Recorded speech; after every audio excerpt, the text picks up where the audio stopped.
way, yo, what it do, what it do. You already know what it is, man. It's your boy Wise. We back in the building with another video. Yeah, I'm using the cam today because this subject got me that much. We talking about the future, TCM, how it's been after a month, and my problem with content creators and what they're trying, what some of them, some are trying to do with the game as far as trying to get clickbait and ride the wave. So hopefully y'all enjoy the video. Don't forget, like, share, subscribe, put something in the comment section. I read everything. Catch me streaming over there on Twitch, man. Twitch TV /WiseWorldUniverse. We in a building. Yo, even Empire, we up. Y'all already know what it is, man.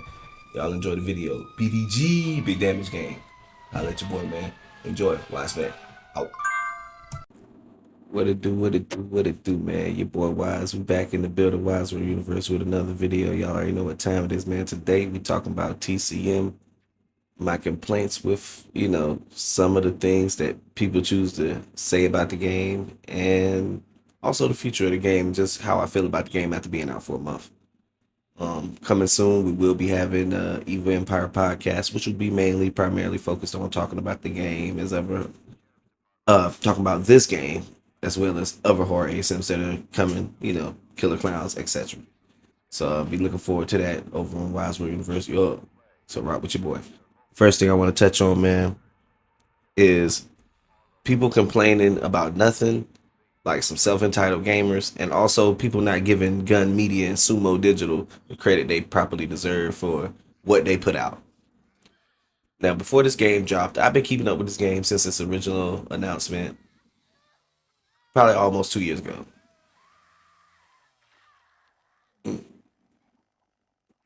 Sorry, y'all don't have my morning smoke, but I've been keeping up with this game that long, and there weren't a whole lot of people keeping track of it. Most people were just kind of writing it off as it'll be another bland ASIM game, etc., etc. Now after the game's release, on the other hand, and after the tech test went very well.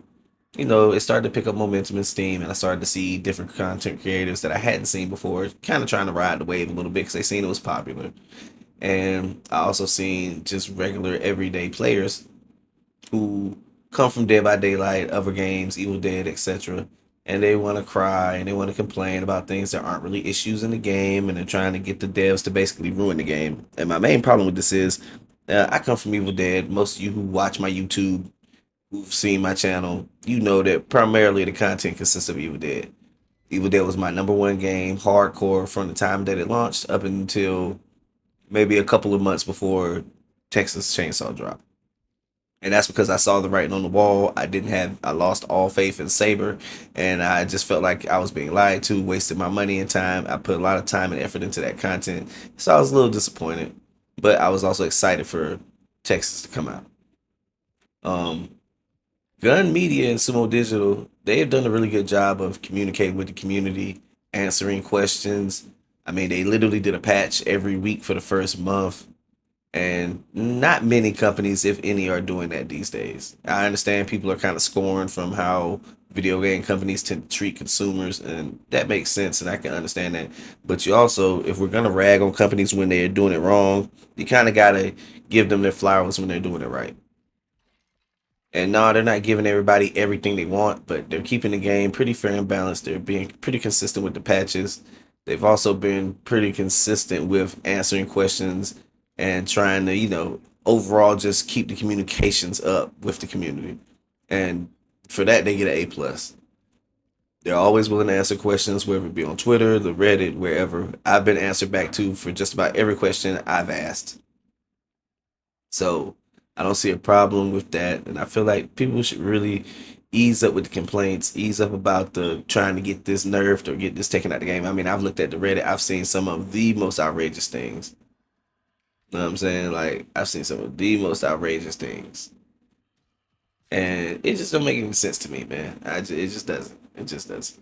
Victims want perks taken out because they're just mad because they can't counter it.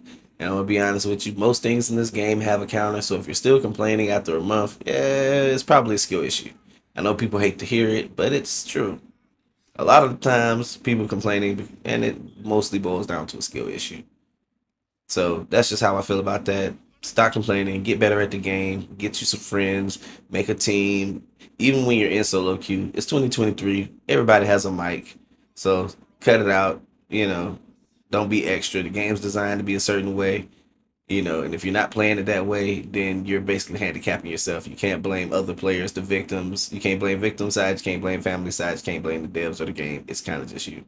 Moving on to my next point, DLC prices. Now I know I've heard such an uproar about this, and this is possibly really comical to me. I'm going to make this short and brief. This game was $40. Most of y'all playing on Xbox. 90% of you are playing on Game Pass, so you're playing this shit for free. Pardon my French. You're playing for free, so why not support the game? Some of y'all are complaining for no reason, but you play Call of Duty, 2K, Fortnite, or any of these other games that have marketplaces charged for things, and you do buy them. And their prices are way more steep. Have you ever seen the prices for VC and 2K? Have you seen the average price for skins in Fortnite? At least the good ones. Have you seen how much blueprints are in Call of Duty? So come on, guys, let's be serious here. I will admit, $16 is a little steep for that one thing, but when you really break it down, you're not just buying a skin; you're getting a skin, and execution, and a customized chainsaw.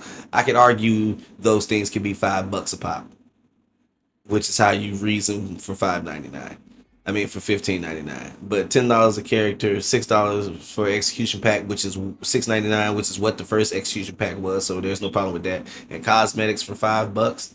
Come on, man. I mean seriously, that's really nothing. And unfortunately, I'm a grown man. I have a job, so a couple bucks ain't really that big of a deal for a game that I really love and enjoy and play regularly.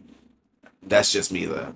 I can't speak for you. I'm not in your pocket or your wallet, so it's up to you how you handle that. But if you really want to support the game, if you're gonna be one of those people who says, "Hey man, I would love for us to have new maps. Hey man, I would love for us to have new characters. Hey man, I would love to be able to see them tap into other parts of the franchise." Well, the only way Hollywood's gonna pay any attention or they're able to do any of that is that they can show that the game makes money.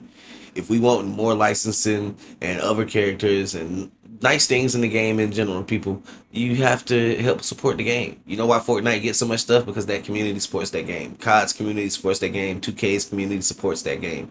So you might feel some type of way, but listen, I'm gonna be honest with you. Like my daddy told me, if you're worried about the price, you probably shouldn't be buying it. That's just my bottom line on that.